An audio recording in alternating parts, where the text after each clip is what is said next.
বিসমিল্লাহ রহমান রহিম। প্রিয় সচেতন নাগরিক, শহীদ ওসমান হাদির সেই কথাটি আজও আবার মনে পড়ে।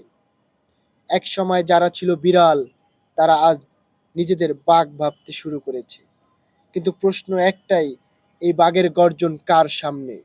দেশের নিরীহ মানুষের সামনে, যাদের ওপর বছরের পর বছর জুলুম, নির্যাতন আর দমন চালানো হয়েছে। আমি স্পষ্ট করে বলতে চাই, আপনারা যে মানুষের সামনে বাঘের হুঙ্কার দেখান, আপনারা বাঘ নন।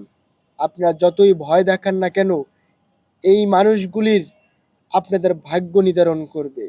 ইতিহাস সাক্ষী, ক্ষমতার দাপট চিরস্থায়ী নয়। যারা মানুষকে পদদলিত করেছে, তাদের পতন অনিবার্য। মনে রাখবেন, আগের দিনের ভয় কেটে গেছে, নতুন এক দিগন্ত শুরু হয়েছে। এই দিগন্তে নতুন ফুল ফুটবে, নতুন আশার জন্ম হবে।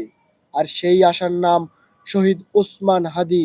ইনশাআল্লাহ তার ত্যাগের পথ ধরি আমরা গর্ব শহীদ ওসমান হাদির বাংলাদেশ, ন্যায় মর্যাদা আর ইনসাফের বাংলাদেশ।